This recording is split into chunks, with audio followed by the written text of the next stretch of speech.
Glad you chose to stop by the channel today. Just wanted to give you an opportunity to really become a part of this community here at the Coach Smook Network. We like to call ourselves the AAA family. The AAA stands for authenticity above all. We just want to give you an opportunity to become a part of this community because we're growing and we're doing something special here as a fan base, not just for Alabama, but the fan community as a whole. We're creating an environment where it's safe to be yourself, be authentic, and meet people who share the same passion you share, whether it's for the same team or not. You can do this by becoming a member of the AAA family. You simply start by just clicking the link provided to you by one of the moderators in the chat, or it'll be pinned to the top of the chat. Click that link, it'll bring you to my homepage. When you get to my homepage, make sure you hit the notification button and turn on all notifications. Understand that there are multiple ways to support the channel, and each level has its perks. You can go through and read each perk. As we continue to grow, new perks will be added to each level. One thing we would like to highlight that all AAA members are greatly appreciated. It does not go unnoticed that you have taken time and hard-earned money to support this channel. Once you join, YouTube is going to ask for some payment information, and make sure you monitor your subscription dates. Also, if you really want to get interactive with the community and find out what's going on, think about joining our Discord family. This is where you can get into all the fan talk of the community, and also there are networking opportunities. Please be mindful that there are rules and that we expect everyone to treat everyone with respect. Also, if you're looking to partner with Coach Smook Network or sponsor, please hit us up at coachsmooknetwork@gmail.com, and our staff will get back to you in a timely manner. I'm your boy, Coach Smook of the Coach Smook Network, and I thank you for supporting this channel.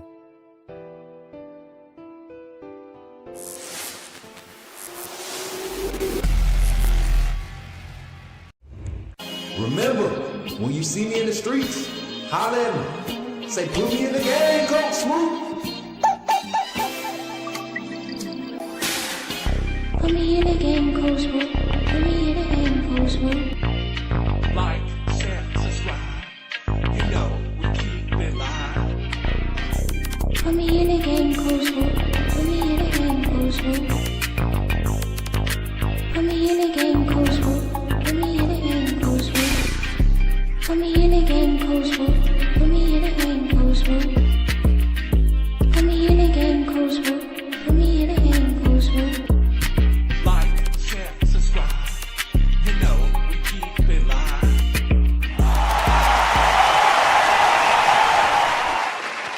Let's go, Bama Nation. Let's go. Show some love this morning. It's Monday morning. Let's go. Get some roll tides in the chat. Can I get some put me in the game? Coach Smook's in the chat. Hey, good to see y'all this morning. I'm glad to see everybody tapping in today. Hopefully y'all can hear me good. Can y'all hear me good? Hopefully y'all can hear me good. It sounds like everything is good. I appreciate y'all for tapping in today and showing some love on the stream already. I forgot to get the TikTok stream up, so give me 20 seconds to get TikTok live, right? Get TikTok live, you know what I'm saying? Let's get this TikTok live there. You know what I'm saying? How y'all feeling this morning? Run it up in the chat, man. Good morning, everybody. Good morning, everybody. I appreciate y'all for tapping in for real, man. We've been having a lot of quality streams this past week, man. I went and looked at our analytics from last week, and we doing some numbers. We got a 1K video last week. We got a 1K, so definitely congratulations and celebrating that 1K viewership again. And now all the other videos are starting to pick up. We were stuck at like the 300, 500 area for all of our videos, meaning like consistent viewership coming back. But now we're seeing the numbers start to grow. Football season is coming back around, and everybody knows where to come to. Everybody knows where to come to when they want that quality Alabama content, that coverage, and the insight that you really can count on. And that's the Coach Smook Network. That's Coach Smook Network, Alabama voice of college football. That's what we're going to be able to do on that side. But y'all know what we bringing to the table, man. Coach Smook Network, we here. And I got this light right here over me. Does this light look bad, y'all? Don't lie to me. I got it right over me today because we got some, it's a little cloudy outside. Coach Smook, Alabama football talk with Coach. All right, we got that. Save and go live. Let's go live over here on TikTok. Go ahead and add it up. Add it up. Somebody say add it up. Add it up, coach. Add it up. Add it up. I'm surprised I didn't have this done already. I was super prepared. I had me and Bay got up and did our workout this morning. She did 2.18 miles, man, in 21 minutes and some change actual time. So that's huge for her. And then I made sure I got mine in too. Got another session I'm gonna be doing today. I'm serious about my fitness now, man. I got to get back to that 185, 190 range and get back healthy. What's good, everybody in the chat? I see y'all, man. Roll call, Mary J. Let's get some roll call. Uh-oh. Hold on. Uh-oh. Why we getting feedback over there? Okay. We had the TikTok stream audio coming through for a second. Y'all heard that too? Antonio, what's good, man? I see you on TikTok tapping in. Hey, I got my TikTok family tapping in too. What's good, MJ? Good to see you this morning. Roll Tide, good to see MJ in the chat. Who else we got in there? Greg, good morning, my guy. Roll Tide, good to see you too, man. All my AAA family pulling up. I see y'all. Man, I'm a boy 22. Hey, I saw your post on Twitter and I'm going to highlight it today. Appreciate you for showing love, man, and being bold. I like when people step up to the plate and be rocking with your boy like that. Like, it feel like I got some family out there in the fan base now. You know, for a while, I was kind of looked at as the bad guy, as the guy that's creating trouble. But authenticity above all, when you solid, when you're authentic, there's nothing about you that has to change when you are doing things with the right, I guess you could say, initiative or the intent, right? I've never came into this industry to cause disruption other than to get rid of all the fake, right? I want to disturb all the fake drama, all the fake news, all the fake insiders. Like, call me fake insider all you want, but the proof is in the pudding when we do what we do. Shout out to my sister, Urban Essence with her pretty self pulling up to the chat this morning. Good morning, sis. Let's see who else. Rod, Big Rod. I see you, big dog. Good to see you, man. Roll Tide, everybody in the chat. Sully, what's good? Good morning, everybody. How y'all feeling? Roll mother freaking Tide, almost time to reclaim the throne. Listen, I honestly don't think we lost it. The way that people talk about trying to beat Bama and a win over Bama, you would think that we still run college football. And to me, I think we do. We're still the standard. Everybody wants to be better than Bama. Everybody wants to beat Bama. So you're absolutely right. Reclaim the throne. Yeah, we can label it that. What's up, J-Ro? My boy King J-Ro in the chat. Is that J-Ro? What's good, man? Good morning, Christopher. Good to see you. Roll Tide in the chat, man. And thank everybody for pulling up on that YouTube side. TikTok, I see y'all over there, man. Y'all continue to drop some comments, drop some likes. Yellow Hammer, I see you. Antonio, I see you. Okay, we got the viewers on TikTok. Let's go. Roll Tide, Whizzle Man over there on YouTube and Twitter. Y'all know if y'all want to be seen, man, all you got to do is drop a comment in one of these live links. I see the shares on Twitter going out. Thank y'all for y'all support. And remember, here on the Coach Smook Network, you have an opportunity to be a part of this AAA community and get some inside access.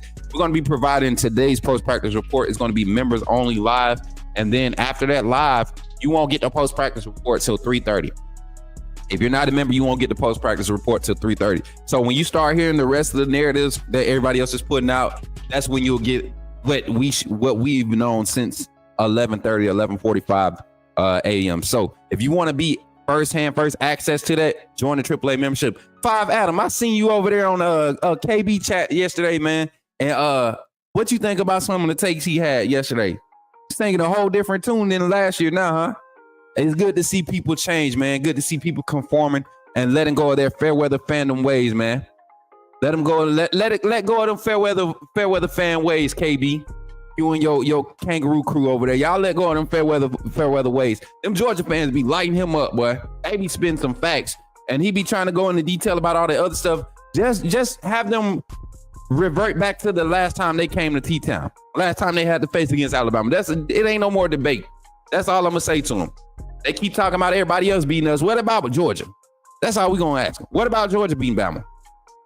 That's what we're gonna ask them from now on. That's all we're gonna ask them. What about Georgia beating Bama? Y'all can talk about Oklahoma getting over on us. Y'all can talk about Tennessee and Vandy getting over on us. Michigan too. Talk about it. But what about Georgia?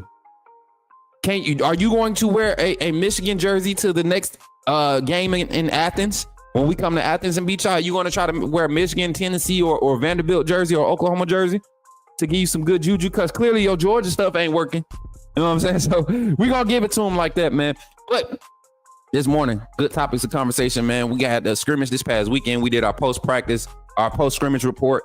gave y'all literally our report before Coach Kalen DeBoer's interview got aired. And I think we with our sources and things that we have tied to the program, and then just speaking with some of the staff and the players this past weekend, yesterday and Saturday too. Yeah, it was good feels around how everybody performed. The team as a whole seems to have gotten better. If you talk about the evaluation stance of the coaching staff, even like your GAs and your quality control guys that have to do their individual assessments for a certain group of players, the numbers and the things in the workout room and the weight room have even increased since the kickoff of fall practice. So guys are really dedicated. They're taking care of their bodies. Very few nicks and knacks from this first scrimmage, which is huge. You know, last year we dealt with some of the offensive linemen in fall practice having to be out there because of the new system and the new scheme, having to work through injuries. Now this year, because of the experience under their belts and then the amount of talent behind them, you get to see a lot of rotational guys get in and get some quality reps to learn this system. So we're going to get into that topic a little bit, but we're also going to continue to get into our depth chart. And as things update and we get different news and things, we're going to be adjusting our depth chart here on the Coach Smook Network. And then we're going to dive into this topic. I like to look at the season, the regular 12 game season, as I like to divide it up in quarters. So the first 3 games is the first quarter. The second 3 games is the second quarter. We know the third quarter is usually our gauntlet time of the schedule, where we're seeing the big conference matchups, the Tennessees, the LSUs. I think we have in that stretch this year, I got to pull the schedule. I think we got South Carolina in that stretch this year. So we get into those topics and we break it down in quarters, the 4 quarters of the season. Today, we'll be talking about the first quarter of the season. And that's going to be our matchups against Florida State week 1. Then week 2, we got University of Louisiana Monroe at home. And then week 3, we're hosting Wisconsin at home. So last year, y'all know that first 4 games of the season, we were cruising. It wasn't until the Vanderbilt game when we started to see some resistance, and we saw how our team responded. And as bad as that loss feels, we only lose that game by 5 points, and we should have been lost that game by 14 points. With the amount of opportunities we threw away, we should have lost that game by 14 to 17 points.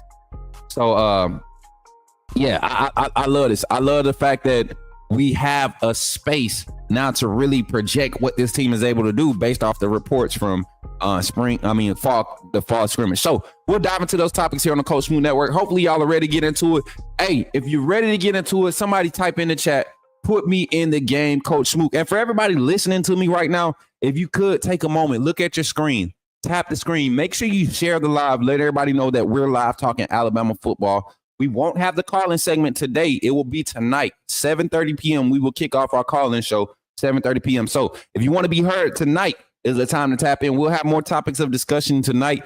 But and also don't forget, Alabama Voice of College Football will be live at 6 p.m. Central Standard Time tonight with our panel of myself, Jackson Johnson, and I think we'll have Jeffrey, our stat guy and numbers guy, Jeffrey, tapping in, and we might have a guest appearance for us Tuesday on that show. So y'all tap in and just stay tapped in with the content, man. Appreciate y'all for being here. Let's jump into the show. Let's get it, baby. You're talking about Jalen Milroe and the Pips, the perfect weak side linebacker, right? Put him next to the mic. Not going to take us a lot of time, but I want to say that I'm excited about what. Okay, forgive me, my brother. What's on your mind? Oh, I'm good. I'm just still sorry for all the other content creators now that we have this mega star back in our presence. The chat, let's get it. All right. Dropping into the topics, man. This past weekend's scrimmage, we already broke it down. Some more things that we got to hear from reporting wise. Different names popping up, different players starting to continue to, show that they're ready to be an impactful input, have impactful input going into this fall season. Some names that we really didn't highlight last week were on the offensive line. Michael Carroll, Jackson Lloyd, young guys getting thrown into those tackle positions, man. To have Michael Carroll at the tackle position, that lets me know that we have a very athletic offensive line. We saw Michael Carroll's film. We saw his highlights from when he played guard. We saw his tackle ability.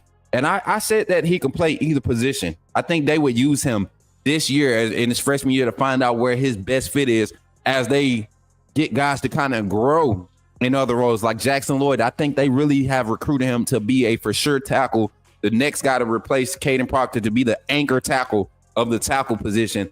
Then to have Michael Carroll, probably your most athletic offensive lineman in the room. I talked with him yesterday, man, and asked him, can he save me some of that food that they feed him? Because the size that he's put on since being on campus in the spring, man, and the work that he's put in, he's not fat.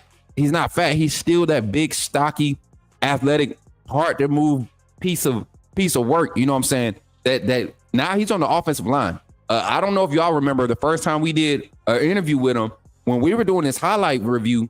Michael Carroll was playing some defensive line reps. He had some plays where he was really blowing up the offense, right?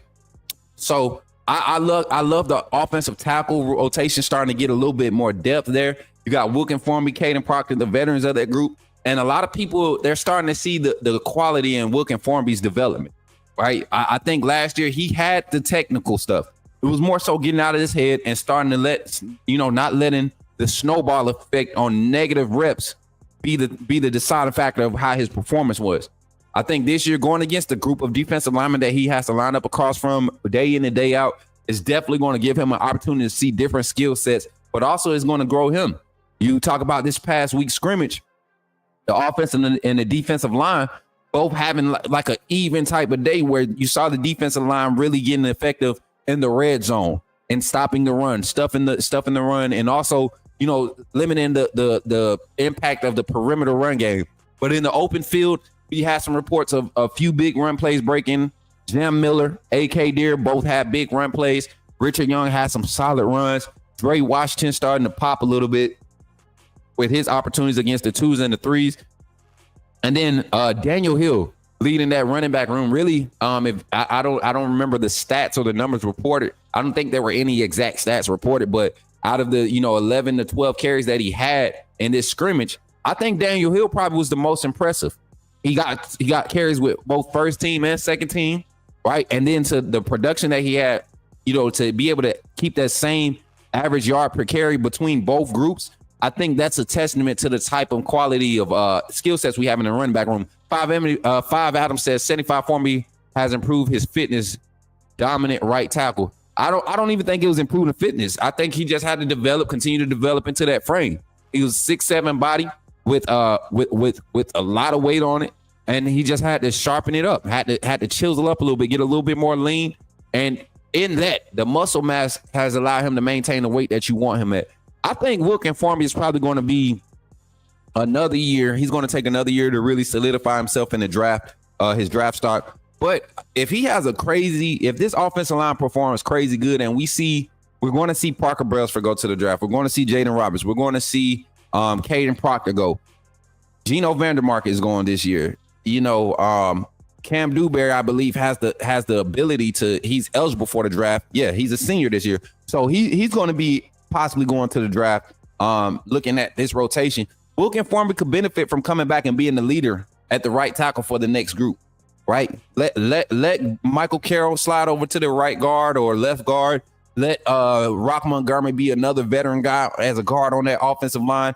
You're going to have to find another center, and I think Jackson Lloyd is the next man up. So looking at the offensive line rotation and the depth in that room, I think we're in the best position possible that we've seen probably in the last 3 or 4 years at offensive line in Alabama. But that offensive line having some quality production during the scrimmage, getting through some adversity, a couple of negative plays here and there, but rolling over to the next play and being productive in the next rep, that's a huge thing to see. Now, let's flip to the other side of the ball. We're going to cruise through this show this morning, y'all. I want to really get on our timing and get this thing dialed out to y'all. So cruise to the other side of the ball, flip to the other side. We're looking at the defensive line, man. The defensive line rotation, I'm telling you all, if there's not a group that I'm more excited about, it's the defensive line. I know the secondary gets their love, the wide receiver gets their love, the quarterbacks get their love. But I think right now the defensive line is probably the strongest area. And I remember telling you all that for Henry, the transfer he came in, that everybody was thinking that he was going to play defensive end, and I had reason to believe that they wanted to really pad that bandit, true defensive lineman look at that position. And if you all really break down the 4-2-5 and the way that these positions are broken down in Kane Womack's system, the bandit is a true defensive end, right? So you bring Fatua Henry in, who's used to playing outside linebacker, used to playing some inside linebacker. You bring him in, and he immediately puts on 10, 15 pounds of lean mass, muscle. And then You throw him on the defensive end position, and look at him now. He's in the rotation now, making plays as a rotational defensive lineman. I told you all, under Coach under Chuck Morrell at Washington, they used 12 defensive linemen on a regular schedule, in a regular rotation. I'm sorry about stuttering. I got to go get a bottle of water on our first break. But yeah, the D line is legit. What is up, Jason? I ain't even see you in the chat. Look, I'm trying to roll through this show. Good to see you, my boy. Hey, Jason Jackson said Booker gonna be good too. Strength and conditioning coach said he was one of the strongest old linemen on the team. 100%. 100%. And the thing is, he has time. He has time. The young man has time. One of the things I will say about our offensive line group going forward, man, the type of recruiting that we've seen from this staff the past 2 years with this staff, I mean, the past 2 recruiting cycles, is kind of unmatched to what they've been able to kind of get on roster and hold on roster through these three portal periods that they have. And he said Booker. I think he was talking about Michael DeBose. Are you talking about Michael DeBose being one of the strongest guys? How's Edge 42 Pierre doing? We're going to talk about the D-line. We're going to talk about the edge rushing effectivity in this past scrimmage. Because if you want to be honest, and if we being real, I think the tackles won the first scrimmage. Dealing with the edge rush, Keon Keeley, Jordan Renard, Kelby Collins, Quay Roussar, Yanzi Pierre, Justin Hill, they had to work to get to the quarterback in the pass rush. Now, what I will say was reported the perimeter run game was almost ineffective. And to me, that's more of a testament to the defensive line and the linebackers being a lot more disciplined this year, or to start off, rather than us being worried about our offensive line and running backs being able to run the perimeter run game, effectively execute the perimeter run game. So if I'm looking at a glass half full, I think that's a good thing for both sides of the ball. We struggled with containing the perimeter run game last year. The interior has never been a problem. One thing about Kane Womack's system that we learned off the rip, the interior run game, we were still going to be somewhat like Bama. We weren't necessarily creating as many negative plays, but we didn't see a lot of explosive plays through the middle of our defense like we did that last year under Coach Steele and Coach Saban. So that was the biggest improvement. Now to go and see that we're focusing on really all the technique that's required to be effective on limiting the perimeter run game by the opposing offense, I think we're in a good spot. Now, what's up, Tiff? Good to see you. Good to see you. Good morning, everybody over there on TikTok. Continue to tap that screen, big homie. I see you over there. I see y'all tapping in. Hey, we got 25 in the chat on YouTube. We got 53 in the chat on TikTok. We got 3 in the chat on Facebook. Or it was 3. Now that it's updated. Ain't nobody on Facebook. Make sure y'all go tap in if you can. All my moderators, make sure you tap in on all the platforms. Share it up. Let everybody know right now that the Coach Smook Morning Show is live, and we're breaking down our Alabama football squad. Going back to Fatua Henry, though. Adding that depth to this D-line rotation, I want y'all to look at something. And I don't have the depth chart set up, but I can make it work. We can make it work. I want y'all to look at this depth chart real quick, and I want y'all to think about the type of rotation we're going to be able to have at just this one position. I'm not going to get excited and get to trying to make all these different lineups and stuff. I just want to talk about the bandit position, because this is a position where we need to see plays completed, right? And I truly believe LT Overton is the leader in that group. But right behind Overton, let's go get Keon Keeley.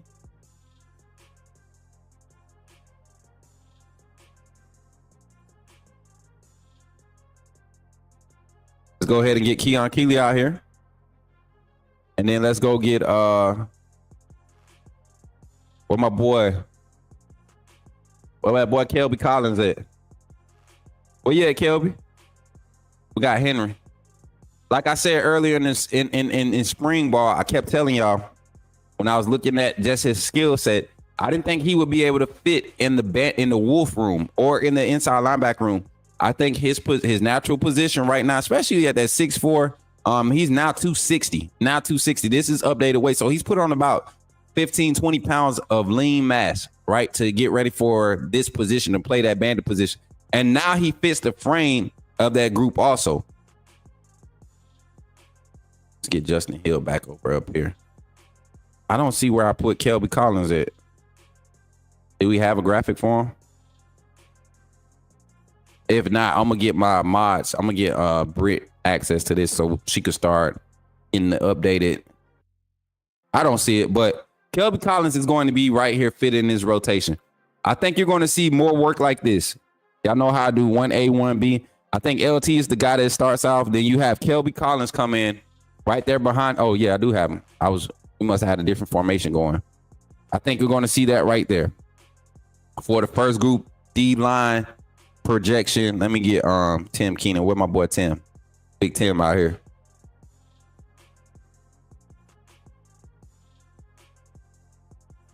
Then let's go get Quay. Where that boy Quay at? And then we're going to start adjusting this again, y'all. We're going to fix our depth chart here on the Coach Smook Network. This is my projection right here. That's the first projection for the first D-line. I'm going to leave that up there for now. But this bandit position, this is something that I want us to focus on. I think this year, this is where we're going to see our defense truly improve. This is where we're going to see our defense truly improve. Last year, LT Overton, so many plays in the backfield where if he just finishes the play, we're talking about getting off the field on third down. We're talking about creating a harder third down situation. Oh, yeah, I definitely could talk about Lashier Brooks. I was going to talk about him when we get to the passing game and the quarterback competition. And I don't want people to take this the wrong way. I think Lashier Brooks, we're not gonna get into it right now. You almost got me. I got you though. We're not gonna have a long show, so it's not gonna take long for me to get there. This bandit position though, this group of defensive ends / former outside linebackers, because all of these guys played the outside linebacker position coming out of high school. They were looked at as true defensive ends, true outside linebackers, guys that can get to the quarterback. Now you're forcing these guys to get into more so of a semi two gap scheme. Being able to seal the edge, being able to get the interior pass rush, being able to stunt, using their athleticism at their size to stunt. I guarantee you the bandit position will see more pressures on quarterback this year than we've seen from the defensive end position at Alabama and since probably Will Anderson's sophomore year. When we had Dallas Turner, when we had Sanders, the other linebacker that ended up going to Texas, I believe, right? And then Braswell was in that group. Like that was a productive group. Will Anderson, I keep saying Sanders. Will Anderson got a lot of the attention, but it was the guys behind him that when he was taking them 1 or 2 reps off during the drive, you saw the production really go up. You had fresh legs with same skill set coming in and providing the same type of effectiveness. Christian Barmore was in that group during Will Anderson's first 2 years, I believe. So Justin Boygby, all those guys, that group, that was a talented group, but they didn't have as much depth. Tim Keenan was a young guy in that group. So now you look at this group now, man. I think this year the bandit position will be probably the most effective at the D line. And then you got guys like Edric Hill, Jordan Renard, Jeremiah Beeman that's going to be rotating between the D tackle and the bandit position. You got some light, heavy sets that you're going to need. Guys like Jordan Renard, Edric Hill to be able to play that defensive tackle and that bandit position. So a lot of extensive versatility and different skill sets that you could place on the field at the same time without limiting your speed, without limiting the size, because of the type of prospect that you see being recruited to Alabama. So the bandit position got a lot of hype this past scrimmage. Keon Keeley made some big plays. LT Overton continued to show his growth. But Kelby Collins is continuing to make a name for himself in that room coming in from Florida. He's not ego guy. He's going to come in and do the work. That's what I appreciate about all the transfers. Honestly, I haven't heard any little slide talk or slights thrown at this group of transfers. You know, a lot of selfless guys, selfless, meaning they don't care about, getting all the recognition. They just want to contribute their skill sets to helping a team win and being a part of a winning program. Why are they padding their doggone draft stock? Why not come to Bama and be a part of a program that's proven to produce NFL quality, right? It ain't changed. So kind of just a secondary breakdown from a group that I don't believe got enough tension from this past scrimmage, and that's the bandit position. Now, to my guy, Sully, man, you're talking about the offense. We're going to talk about the offense today. Mary J, can you put excitement? Can we get a banner set offense equals excitement? Offense equals excitement, and get that on the screen for us. My guy Sully asks, he's okay. Mary J, you back? Can we get a banner that says offense equals excitement? Alabama's offense equals excitement.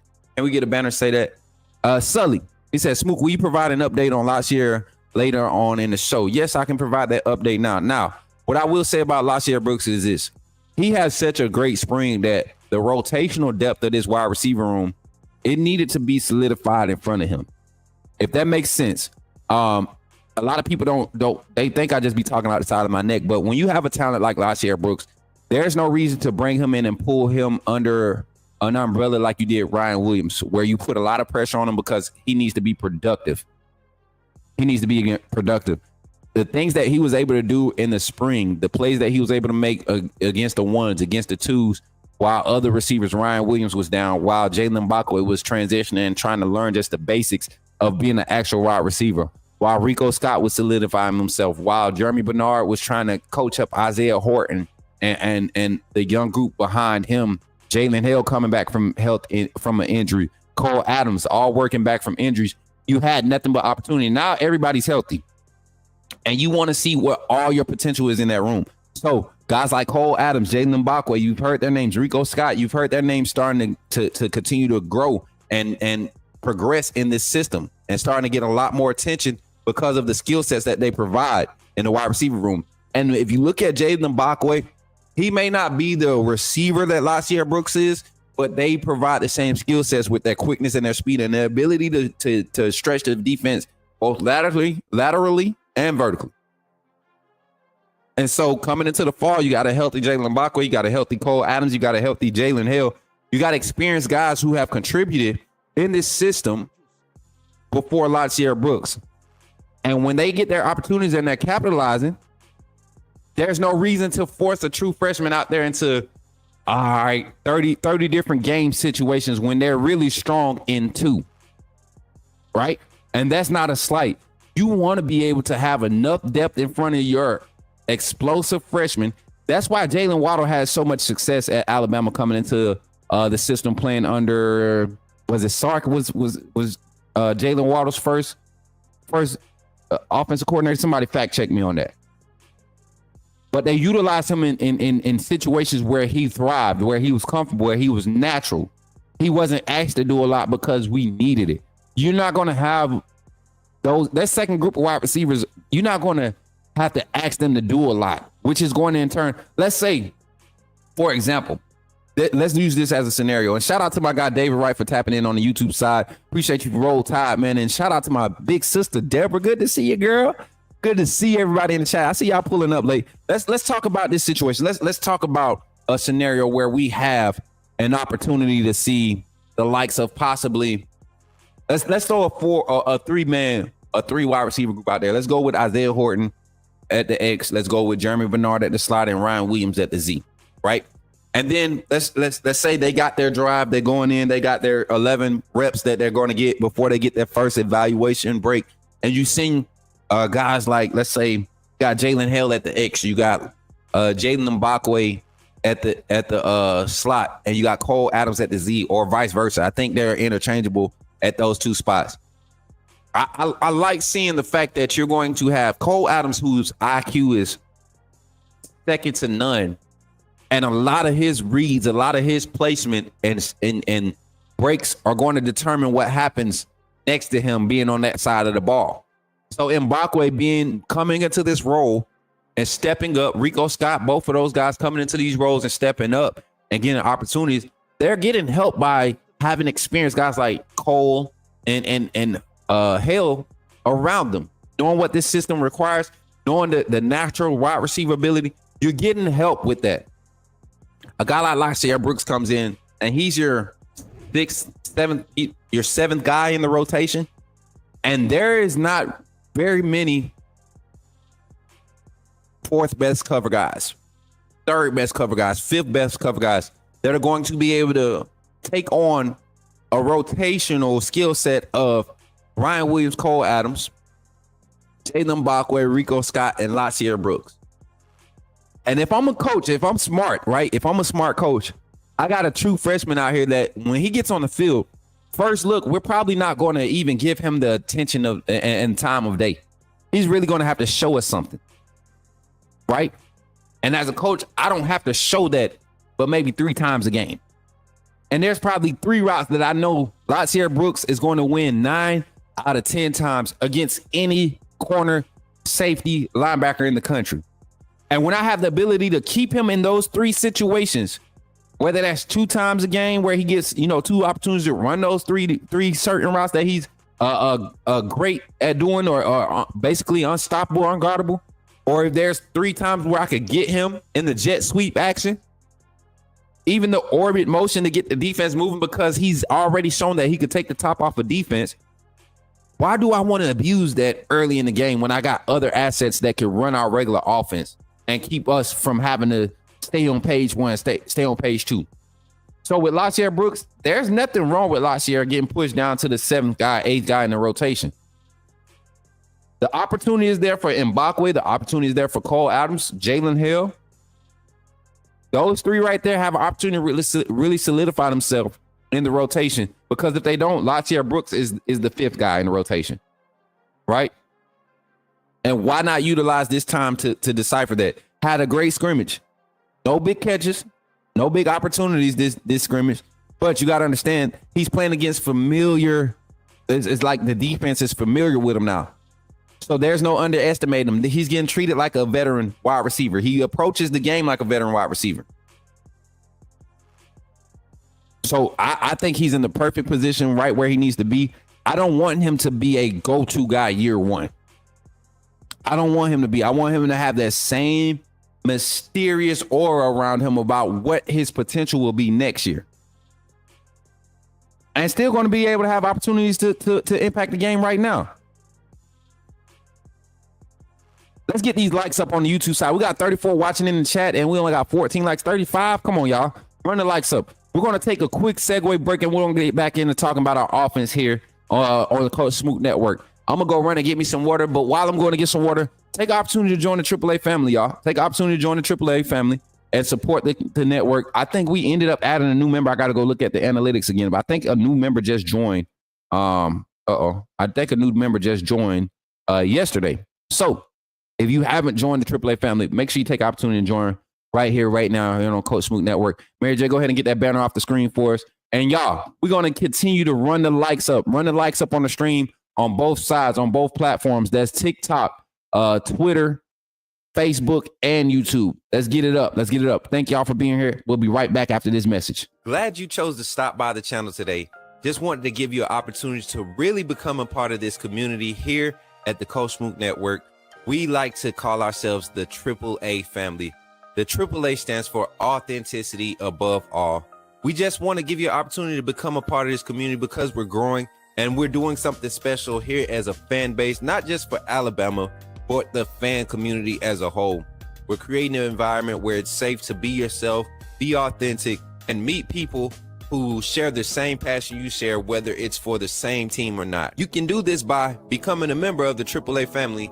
You simply start by just clicking the link provided to you by one of the moderators in the chat, or it'll be pinned to the top of the chat.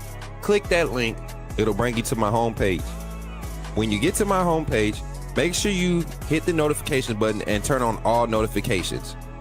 Understand that there are multiple ways to support the channel, and each level has its perks. You can go through and read each perk. As we continue to grow, new perks will be added to each level. One thing we would like to highlight that all AAA members are greatly appreciated. It does not go unnoticed that you have taken time and hard-earned money to support this channel. Once you join, YouTube is going to ask for some payment information, and make sure you monitor your subscription dates. Also, if you really want to get interactive with the community and find out what's going on, think about joining our Discord family. This is where you can get into all the fan talk of the community. And also there are networking opportunities. Please be mindful that there are rules and that we expect everyone to treat everyone with respect. Also, if you're looking to partner with Coach Smook Network or sponsor, please hit us up at coachsmooknetwork@gmail.com and our staff will get back to you in a timely manner. I'm your boy Coach Smook of the Coach Smook Network, and I thank you for supporting this channel.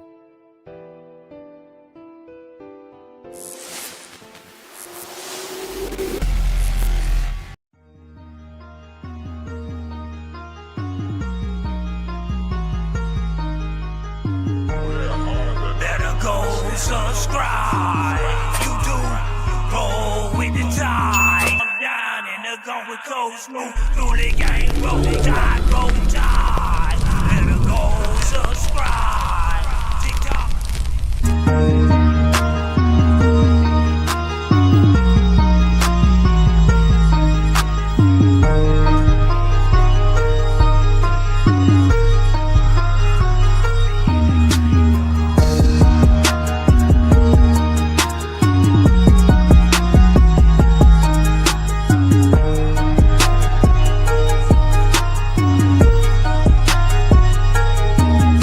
Good scrimmage.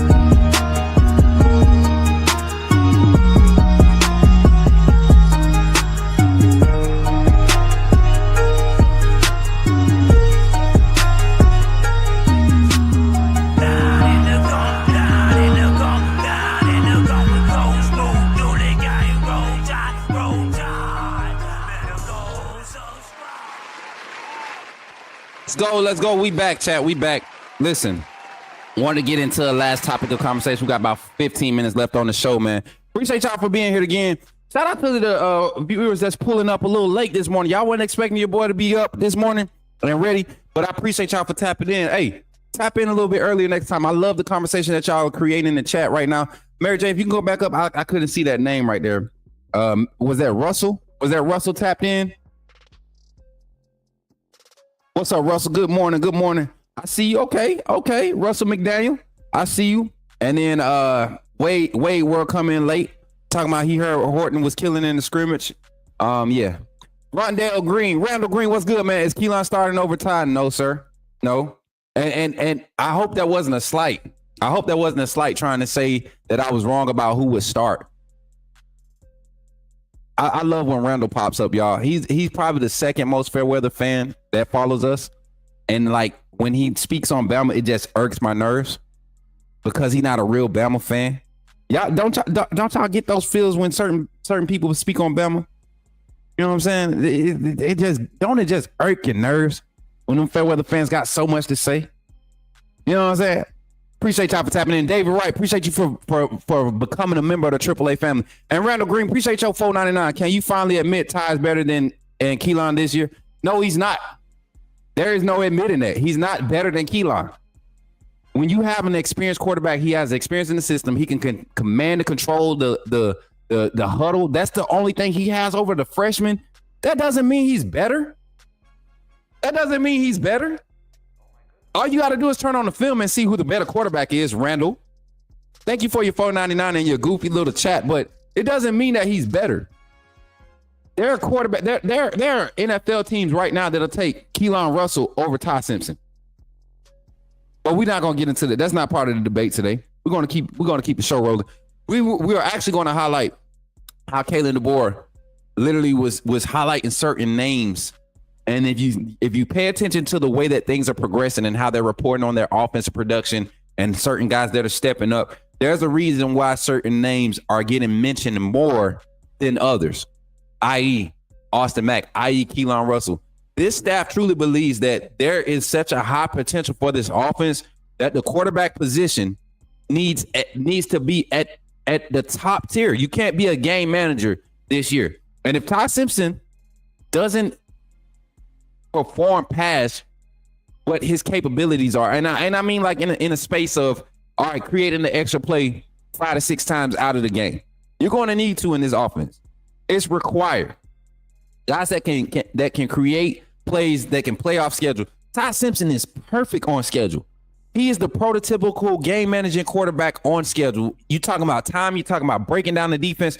But what happens when the defensive line or the opposing pass rushes get into you with 3 and they're dropping 8, but they're still getting to you at 3 because you're having maybe one mismatch problem on the offensive line. As good as our offensive line is, there are about 10 or 11 first-round prospects in the front 7 that we're going to see this season in the SEC. To think that every game our offensive line across the board is going to dominate each and every defensive front, that would be crazy. Somebody's going to scheme up something that gives our offensive line a problem. It's going to be on the offensive coordinator and the quarterback to be on the same page to understand, hey, a lot of these plays are going to be off platform. And to me, Ty's strong suit is not off platform. It's not off schedule. His strong suit is timing, precision, and the literally the game manager things you see from quarterbacks. Excels at a high rate at them. Never doubted that. But when you talking about getting creative, making plays, doing it with your legs, not just running downfield, tucking it in, and getting a strong run, scooting down the field, talking about extending the play laterally so you can give your wide receivers. And this is something that was displayed in the scrimmage this past weekend. Keelan's ability to not be flustered and to roll through unscheduled plays or unscheduled happenings was the highlight. All the quarterbacks played good this weekend. The red zone defense was the best we've seen since spring ball, right? You didn't see a lot of scores in the red zone. I don't think you saw any scores in the red zone, but you had 3 touchdown passes from Keelan Russell. 3 touchdown passes. And I think he only had 5 drives between first and second group.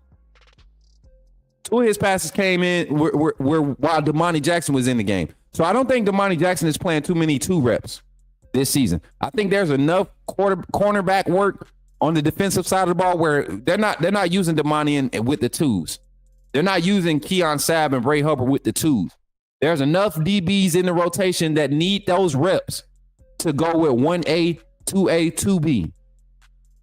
So when I hear those reports and I see the clips and I see the production in practice in 7-on-7 and the 11s periods, like, I'm still not convinced that Ty Simpson is the better quarterback. Randall Green, you're high. Somebody send Randall Green a package. Somebody get Randall Green a package. He's high, out of his mind. No, I didn't make it to the private scrimmage. I'll be at the scrimmage this weekend, though. I did not. And look, see, he wants so bad for me to be this bad dude. You know what, Randall? I love the fact that you my biggest hater. I appreciate you. At least Chief come in and accept his space as the fair weather fan of our family. He's going to trip out when Alabama has a struggle game. He's going to trip, but he's solid. He understands football. He understands analysis. Guys like Randall, they want so bad to be right, and they not watching the game. He's not evaluating it from a coaching standpoint. He's evaluating from a standpoint of he's mad that Jalen Monroe started over his boy 2 years in a row, and the first year that Jalen Monroe started over Ty, I was the one advocating for Ty Simpson to be the starter. I got flack because I said I feel like Ty's a better game manager. He has the most complete quarterback skill sets, but when it comes to making plays, he doesn't have it. That's what kept him out of running last year from being a starter. Couldn't do it with his legs. And Ty has wheels. We're not going to lie. Ty has some wheels, but he's not faster than Keelan. He's not a better runner than Austin Mack. He's not going to get loose and really get, man, the boy has an arm. Put him on schedule. He's the best quarterback. He's what Doug Nussmeier is for LSU.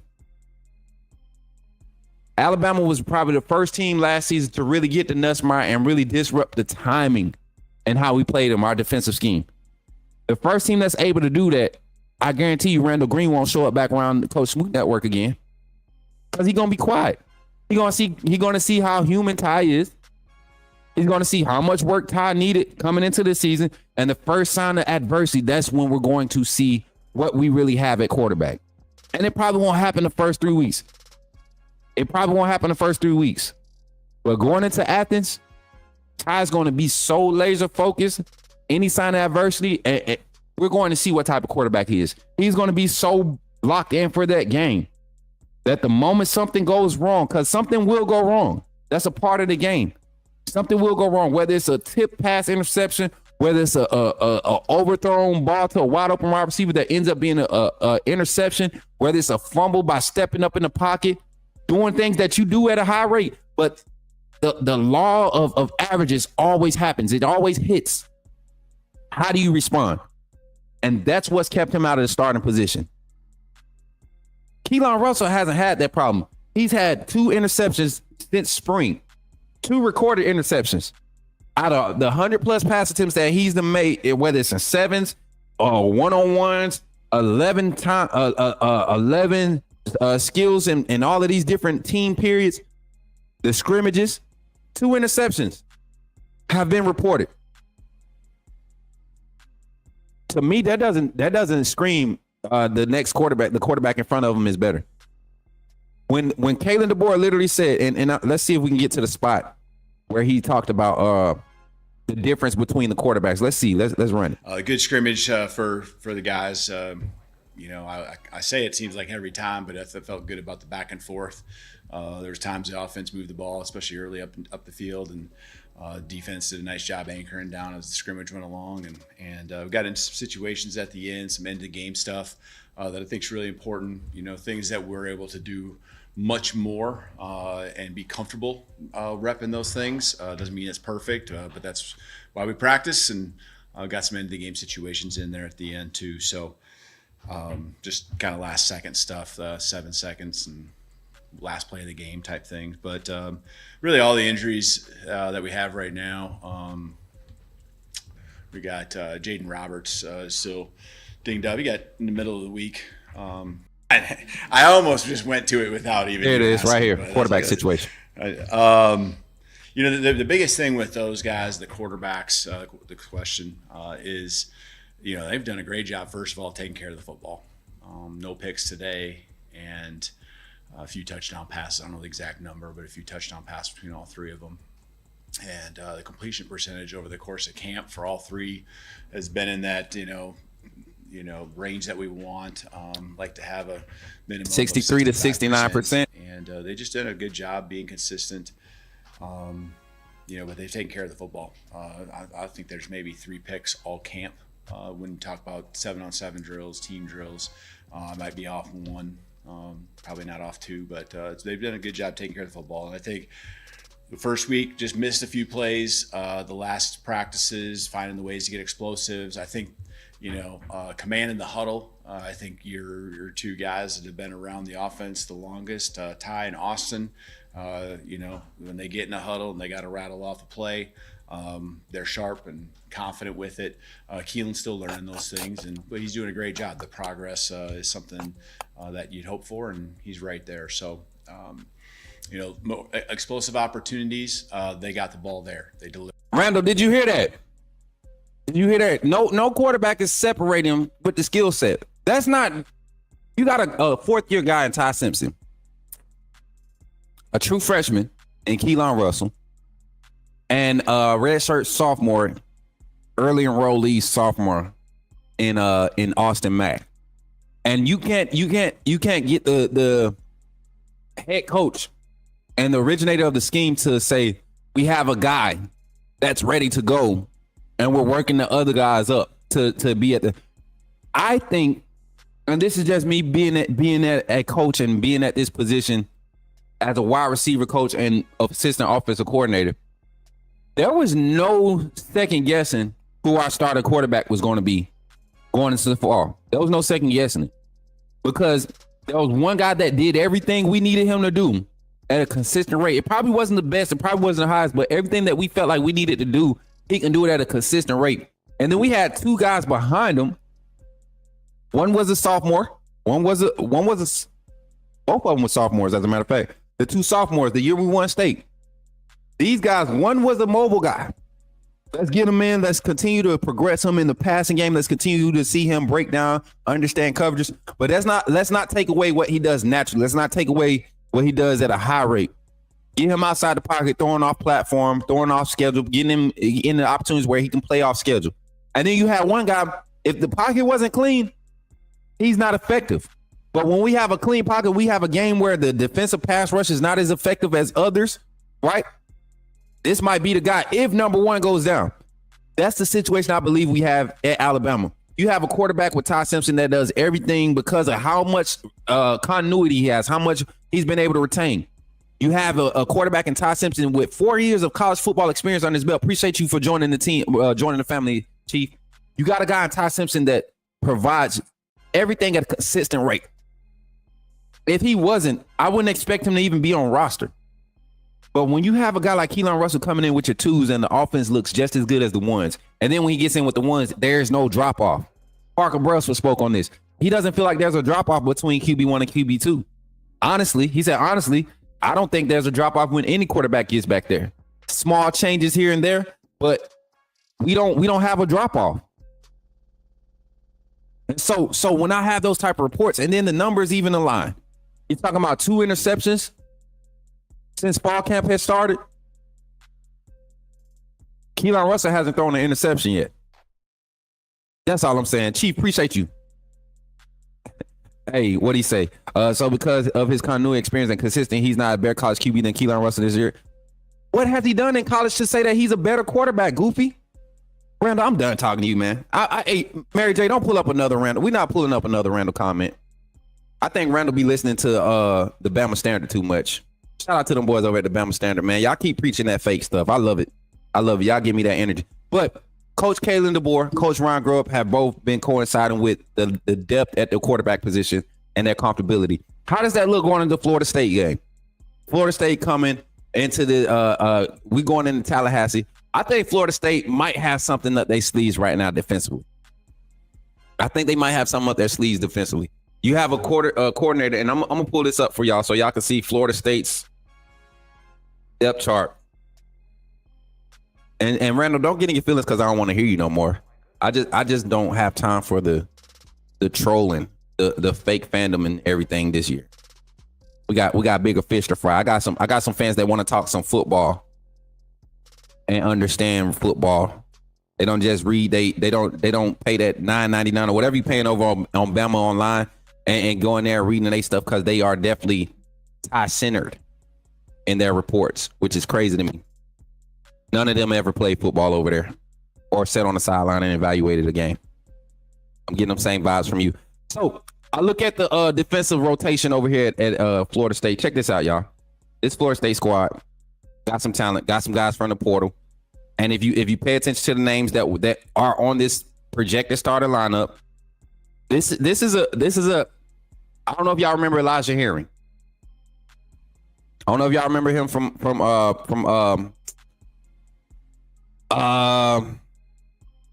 dang, man. I think his first year, his second year, sophomore year, he was at Tennessee. I think it was his sophomore year. He made a few plays at Tennessee his sophomore year. This is a guy coming into Florida State, opportunity there, senior transfer, going to be an immediate starter. He's going to affect the game against us when it comes to quarterback containment. Lateral speed is there. Elijah Herring, the inside linebacker, senior transfer. These are 5th and 6th year guys getting an opportunity. They're getting the same opportunity to really go in and be impact players. Their first group is a wealth of talent there. A wealth of talent there. I like KJ Sampson, the defensive tackle, redshirt sophomore. He made a lot of noise for Florida State last year. They're bringing back that experience. Earl Little Jr. is on that defense. We all know what Earl Little was ready to do at Bama. We all know what Earl Little. He's one of those guys we wish was still here.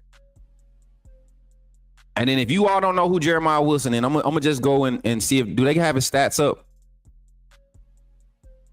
He's one of those guys that chase the bag and rightfully so. If you all don't remember him from last year at Houston, then you don't know who we're dealing with right now in the secondary. And I'm saying this because a lot of people look at Florida State's record last year, right, and think that was their team. They have a whole new team. The biggest advantage, and I ain't gonna say the biggest advantage I believe we have right now against Florida State is the fact that we're bringing back so much continuity, and they're trying to figure out what they have going on. They're trying to get everything fit, and they're throwing a product out there, and they have to figure it out as they go. Kind of like what Alabama had to do last season under Kalen DeBoer and staff in their first year. But you look at his numbers from last year, 2024 stats. He had 4 interceptions, 4 pass deflections, 16 solo tackles. Very solid stats from a cornerback that played in a Houston system that played against a lot of air raid type offenses, a lot of pass heavy type offenses. Very few times did you see him getting beat in one-on-one coverages. A lot of pass out zone read stuff, pass off zone read communication stuff. Houston wasn't the best defense. Their secondary was very solid though. So you look at and of course, everybody knows who KJ Kirkland is. Everybody remembers who KJ Kirkland was. Alabama was after this kid out of Jacksonville when we were recruiting, and we didn't get him. He ended up signing with Florida State. And now he's blossoming. So looking at this secondary, physicality is there, the size is there. This is going to be a formidable group to see our first test against. And if y'all are overlooking them, then you're mistaken. I know who's not overlooking them. Ryan Grubb. He knows this offensive line needs to get started early. So look for the physicality standpoint. How do we win against Florida State? Physicality has to be imposed in the first 2 to 3 drives. Literally, from the first snap, physicality has to be a priority. Allowing the offensive line to get physical and lean on that defensive line of the defensive front and them linebackers of Florida State is going to be key. A lot of finesse guys on that side of the ball. A lot of finesse pass rushers on that side of the ball. Daniel Lyons, the redshirt junior, finesse pass rush guy coming off the edge, defensive end position, defensive tackle. You can put him in multiple spots. I'm telling y'all, man, this Florida State game is going to be better than expected. I still think we end up winning by 3 scores, but I think it's one of those games where it doesn't feel like a 3-score game. It's fluid enough, and we execute effectively enough. We grow throughout the game to the point where if that's the path and how we're going to be displaying our production on the field, week 1, starting off at a clip of 7.5 and ended at a 9. If you can jump 2 levels in the game, especially first week, just imagine where you'll be in week 5, week 6, week 7. Wait till we get to the gauntlet part of the season where everybody has a great idea of the speed of the game and get a good feel of what's required of them play in and play out. So Alabama going against this true 3-3-5 style of defense. This offense, I think, will have a lot of success in the run game, especially if we can establish the interior run game. Usually the 3-3-5, you want to attack the interior.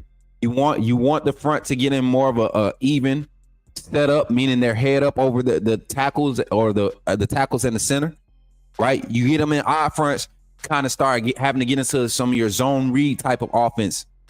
But to establish physicality, you really want to run straight at these guys. You want to get some of those pin and pull counters in there. So against this 3-3-5, expect Ryan Grubb to dial it up. Coach, hold on, go back, Mary J. Let's get Darius in here. My boy, what's up, man? Our resident Georgia Fairweather fan can't find him when it's time to pay them bets, but you can find him when it's time to make one. What's up, Darius? Good to see you, my boy. Look, roll tide, man. Darius is back, man. Oh Lord, we have another. That's not another Darius. It ain't but one Darius. It ain't but one Darius. And Randall talking about he paying for my stuff, man. Get out, Randall. I told you. Alabama 42, FSU 10. I don't think it's gonna be that bad, Darius. Give me some score predictions in the chat on both sides, TikTok and YouTube. Give me some score predictions in the chat. Yes, sir. Almost that time. Nick Saban has a problem last season in practice. When he had a bad moment, he couldn't let it go. Nick Saban Jr., that's what I be trying to tell these non-football fans for real that really just follow news articles and stuff. I be trying to tell them they don't get to see the things that football minds get to see, right? And you try to break it down to them in the simplest form, but they just don't retain it. And they want so bad to be heard that they say crazy stuff. Appreciate my baby for tapping in and liking on the TikTok side. Hey, we putting up 50, Smook. You think so, Chief?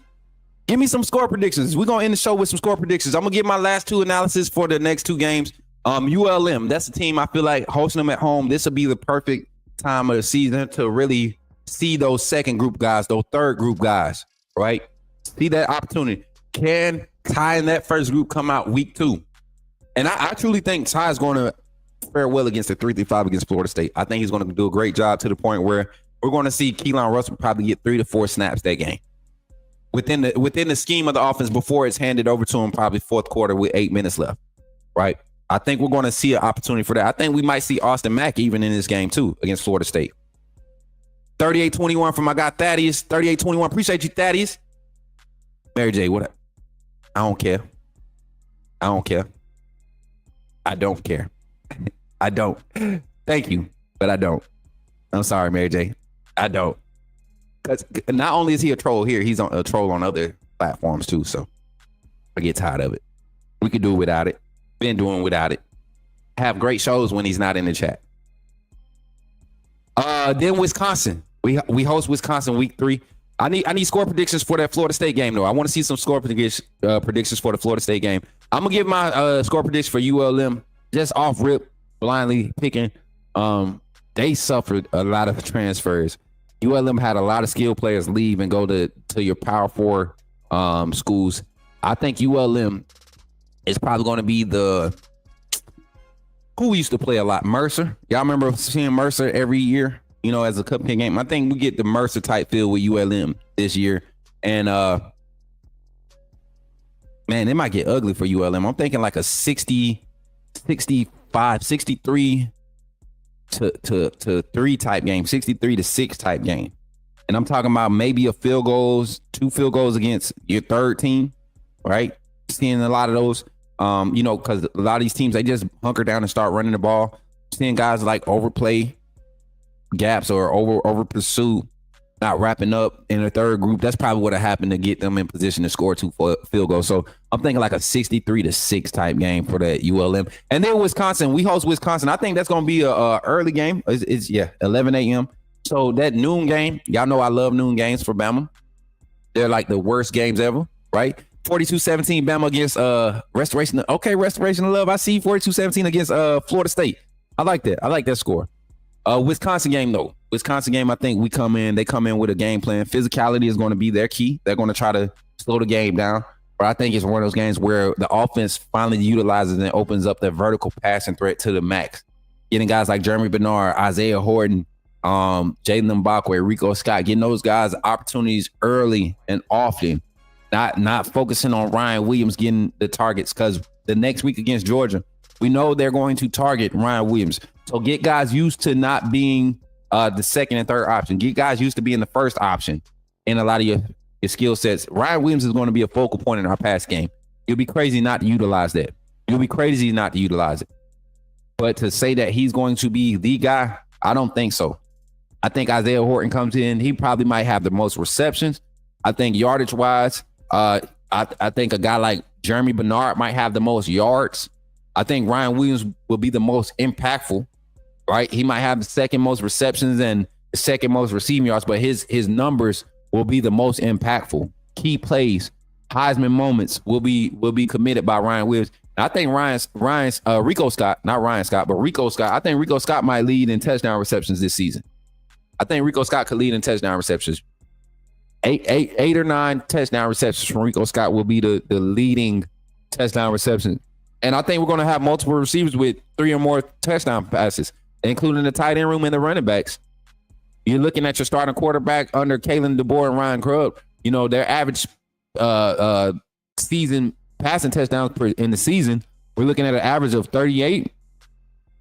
So if you got 12, 15 different receiver assets, you got an opportunity to really see 2 or more touchdowns from those 12 guys, and that'll put you right at that number of 35 plus, 36 plus passing touchdowns. So I think we're going to be sitting real nice and pretty against Wisconsin. I'm gonna go Wisconsin game. I'm gonna go. Let's go 38-12. 38-12. Alabama over Wisconsin. I think all your touchdowns, all your scores will be through the air. The run game, it won't be stagnant. It just won't be needed. It won't be utilized much. It won't be need for it to be utilized. I think you'll see the 25 carries, but because of the explosive plays in the pass game, the run game won't need to be as effective. And that's my first quarter predictions, man. I ain't gonna give y'all my Florida State prediction till we do the kickoff week. So 38-21. That's at 38-21 Bama over FSU. Okay. 38-17. My guy Rob Baker. I see you. 38-17. Carlos, what's good, my guy? Carlos, what'd you say wild for? 56-21. Ooh, Chiefs said 56-21. The tie rolls against Florida State, and their coach gets fired during the end of the season. Hey, Chief, you've been calling for Norvell to get fired for a minute, man. What's your problem with Norvell? Russell McDaniel said 38-17. I see you. 43-9 Big Bama. Ooh, I didn't know you was feeling like that, boy. I thought you was going to give them boys a little bit of respect. Y'all know Big Bama real disrespectful when it comes to them opponents, Bama Nation. Rico Scott will be explosive as well. I did a whole segment on Rico Scott. Chief, you might want to go back and I can't remember. I might go ahead and clip that out. I might need to put that as a clip because I don't know how long you been watching me, Chief. Have you been watching since we were on Rico Scott while we were at Bama Football on YouTube? I honestly thought Rico Scott would have an opportunity to be in front of Ryan Williams last year coming into but just based off of my evaluation, his catch radius, he has a top end speed that's you can't really keep up with him in third phase type concepts. You can't keep up with him. He's a strong route runner, drives out of his breaks very hard, strong hands. Big catch radius for him to only be 6 foot 6'1". He has the 6'4", 6'5" type catch radius with the type of catches he can make. I think this year we're going to see him kind of thrive and be. Do you all remember how effective Kobe Prentice was his freshman year? Do you all remember how effective and impactful he was his freshman year? And I don't think people remember because it was done with the first year Jalen Monroe, Isaiah Bonds, and all that hype, right? The inconsistency of but Kobe Prentice was that dude in his freshman year. Y'all remember he came out of spring ball as the starter until he had the high ankle sprain. I forget what type of injury it was. I think it was a high ankle sprain. That's when Isaiah Bonds got his opportunity. I think Rico Scott has the same type of feel in production. Better hands, of course, right? We don't want them Kobe Prentice hands back on the roster. And I think a lot of that had to do with timing with Jalen Monroe, to be honest.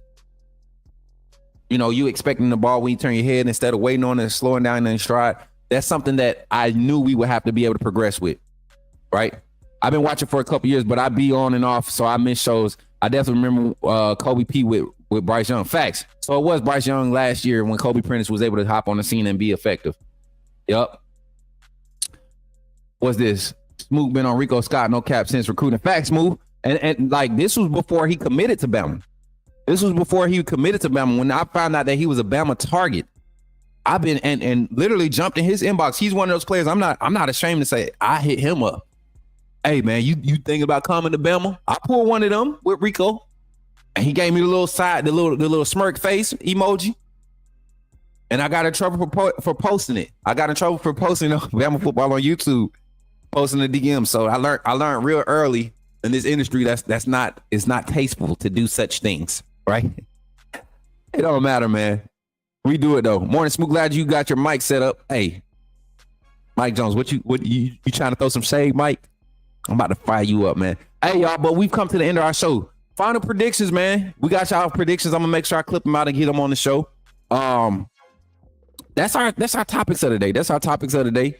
Hopefully y'all have fun talking Bama football. We will be back live around 11:30 with the Bama post-practice report here from the Coach Smook Network. My phone is starting to go off now. That means practice is starting. Like literally, they probably walking out getting ready for warm-up. So I got 2 text messages already. I'm gonna pray with my guy at 9:30. We always pray at 9:30, and I have y'all post-practice report. Around 11. Let's say 11:30, 11:45. It'll be a 15-minute live for the members only live. So if you're not a member, think about becoming a member. We got some positive reports from yesterday's practice with guys coming off the scrimmage Saturday. The practice yesterday was more so kind of like getting into the game planning, right? And we'll be able to dive into that more as we get more information today. But introductory to Florida State has really began. I want to say it began last Thursday. I want to say Thursday or Friday. I think that's when they really started to implement game planning in phases of what's going to happen for Florida State and what type of looks we want to see. But he said I'm late. Bama 35, Bama FSU 14. But yeah, we'll see what we have to report for our post-practice report today. That is Prentice and JoJo Earl would have been, oh yeah. Yeah, imagine JoJo Earl and Kobe Prentice in this scheme, bro. I think Kobe Prentice just tapped out too early, man. He's frustrated with Milroe's situation, and then the rumors about Milroe coming back. Those guys, Kendrick Law, Kobe Prentice, they were the ones, and Jaron Hamilton. Those 3 were the guys that were like, they not coming back to play with Milroe. But there were other receivers in the portal that were coming to Bama regardless of who was coming back. They saw what Coach Grubb with Coach Grubb coming back, and then Kalen DeBoer's system, just the duo, it's kind of hard not to go as a wide receiver and look at that system, and look at what those Washington guys are doing in the league right now. They're playing in the system. So yeah.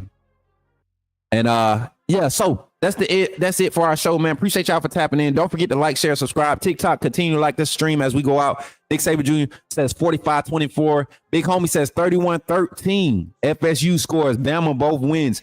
Tiff, did you get your score in, Tiff? I see you over there. Why we can't scroll up? How do you forget about Rico Scott? Nobody forgets about. Look. Hey, Jimmy, you know I ain't never gonna forget about Rico Scott, man.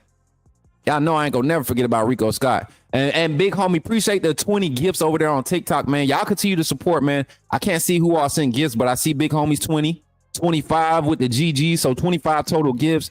Appreciate the big TikTok emojis. Appreciate the love. Nay, what's good? You just missed the show, sis. You just missed the show.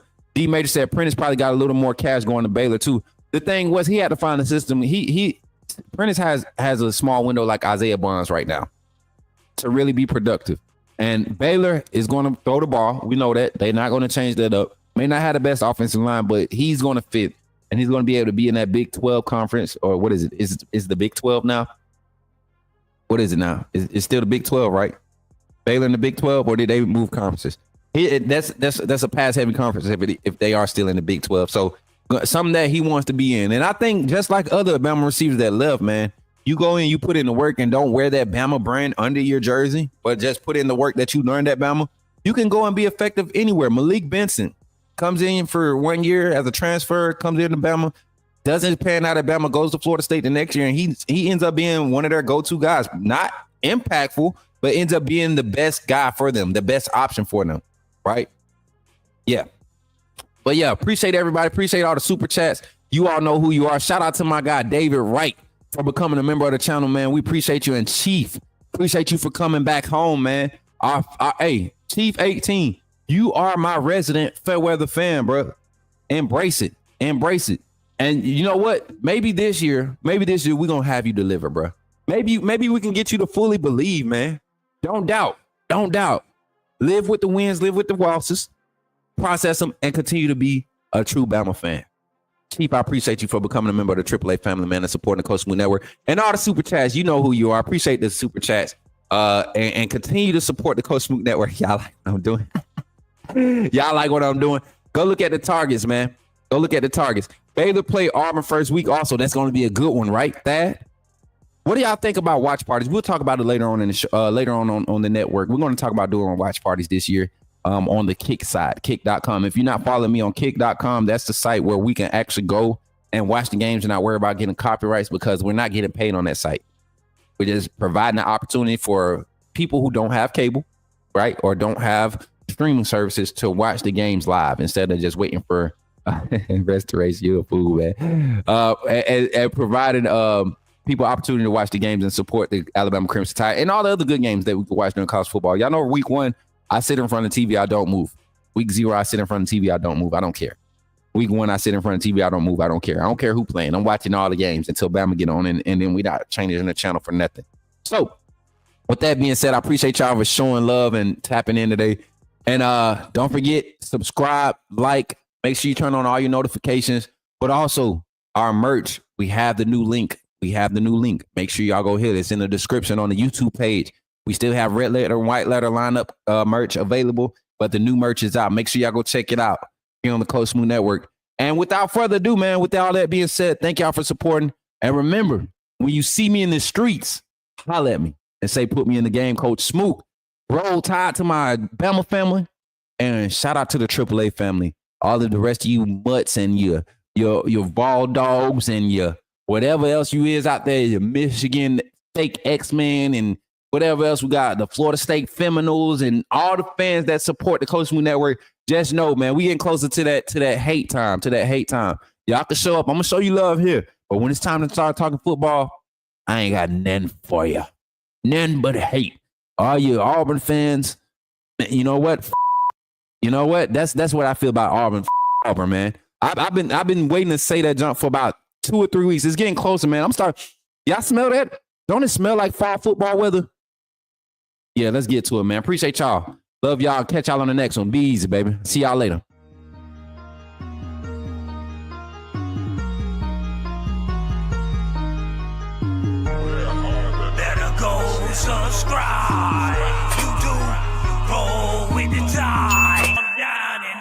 with Coach Smook. Through the game, roll tide, roll tide. Better go subscribe. TikTok.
Leandre Gotte Tejus.